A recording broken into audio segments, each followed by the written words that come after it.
அன்பானவர்களே அஸ்ஸலாமு அலைக்கும். நேற்றைய தினம் மஹரூப் ஹசரத் அவர்களின் ஊடாக கிடைக்கப்பட்ட ஒரு ஹதீஸுடைய கருத்தை நான் பார்க்கக்கூடியதாக இருந்தது மர்கஸிலே.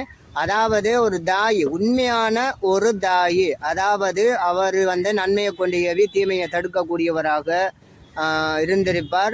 இருக்க வேண்டும். ஆனால் இஹ்லாசுடன் அவர் பணி செய்யக்கூடியவராக இருந்திருக்க வேண்டும். நிறைய முஜாஹிதா இருந்திருக்க வேண்டும். தியாகங்கள் இருக்க வேண்டும்.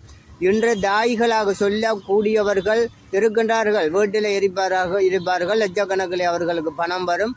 வேற இஸ்லாத்தை பயன்படுத்தி தொழில்துறைகளில் ஈடுபடக்கூடியவர்களாக இருப்பார்கள். அவர்கள் அல்ல உண்மையான தாய்கள் என்று சொன்னால் வெயிலிலே அலைந்து திரிந்திருப்பார்கள், மழையிலே அலைந்து திரிந்து இருப்பார்கள், இரவிலே அலைந்து மக்களுடைய வீடுகளை கதவுகளை தட்டி அல்லாஹுவை பேசுவார்கள்.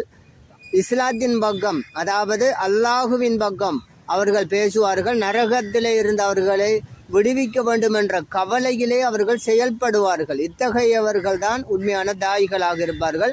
இத்தகைய தாய்களுக்கு அல்லாஹு தாலா மறுமையிலே மிகப்பெரிய ஒரு கண்ணியத்தை கொடுப்பதற்காக காத்திருக்கின்றார். மிகப்பெரிய ஒரு கண்ணியம். என்ன கண்ணியம் தெரியுமா அன்பான சகோதரர்களே? நரகத்துக்குள்ளே அவர் புகுந்து, நரகத்துக்குள்ளே அவர் நுழைந்து ஆயிரக்கணக்கான நரகவாதிகளை மீட்கக்கூடிய, வெளியே கொண்டு வரக்கூடிய பாக்கியத்தை அல்லாஹு தாலா அவருக்கு கொடுக்க இருக்கின்றார். உண்மையிலேயே உலக வாழ்க்கை போன்றுதான் மறுமையுடைய வாழ்க்கையும் இடம்பெற இருக்கின்றது. முதலாவது அதில் எங்களுக்கு நம்பிக்கை வர வேண்டும்.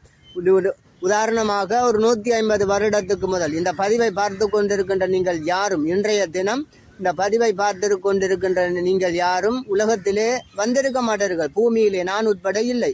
இன்னொரு 150 வருடத்துக்கு பின்னாலே யாரும் இல்லை. இதுதான் உலக வாழ்க்கை.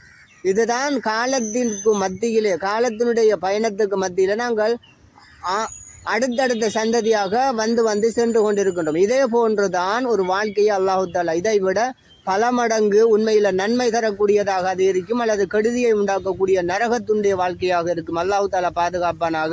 மறுமையினுடைய வாழ்க்கையும் இடம்பெற இருக்கின்றது. அந்த வாழ்க்கையிலே ஒரு தாய்க்கு, நான் ஆரம்பத்திலே கூறியது போன்று, ஒரு உண்மையான ஒரு தாய்க்கு நரகத்தில் இருந்த நரகவாசிகளை ஆயிரக்கணக்கிலே விடுவிக்கக்கூடிய ஒரு சந்தர்ப்பத்தை, பரிந்துரை செய்யக்கூடிய ஒரு சந்தர்ப்பத்தை அல்லாஹு தாலா கொடுக்கின்றான். ஆனால் அந்த நேரத்திலேயும் உலக வாழ்க்கையை போன்றுதான் அவர்கள் பயப்படுவார்கள். நரகத்தினுடைய அந்த மோசமான நரக நெருப்பை பார்த்து பயப்படுவார்கள்.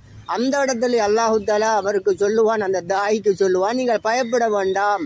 இப்ராஹிம் அலைஹிஸ்ஸலாத்தை எவ்வாறு நான் பசுமையுள்ளதாக அவர் போடப்பட்ட நெருப்பை ஆக்கினவனோ, நீங்கள் உள்ளே செல்லுங்கள், நரகத்துக்குள்ளே செல்லுங்கள், அதை பசுமையுள்ளதாக உங்களுக்கு நான் ஆக்குவேன் என்று சொல்லி நரக நெருப்புக்கு கட்டளையிடுவார்.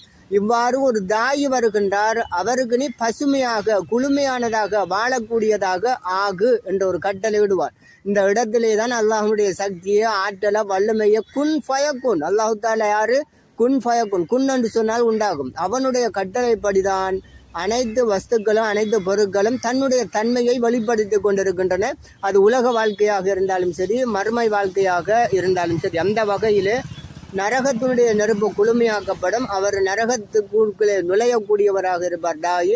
அந்த நிலைமை வந்ததன் பின்னாலே அவர் ஆயிரக்கணக்கான நரகத்துக்கு என்று வேதனை செய்யப்பட்டிருக்கின்ற நரகவாசிகளை விடுவித்து கொண்டு வெளியே வருவார். ஆனால் ஒரு கண்டிஷன், அவர் ஈமான் உள்ளவராக இருக்க வேண்டும், களிமா சொன்னவராக இருக்க வேண்டும். எனவே அன்பானவர்களே, அத்தகைய பாக்கியம் பெற்றவர்களாக நாங்களும் ஆக வேண்டும்.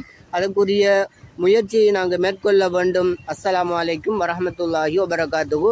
இன்று வெள்ளிக்கிழமை 30/1/2026. இந்த வெள்ளிக்கிழமை ஒரு அறிவுரையாக, ஒரு சிறிய ஒரு முதாக்கராவாக இதனை நான் உங்களுக்கு தருகின்றேன்.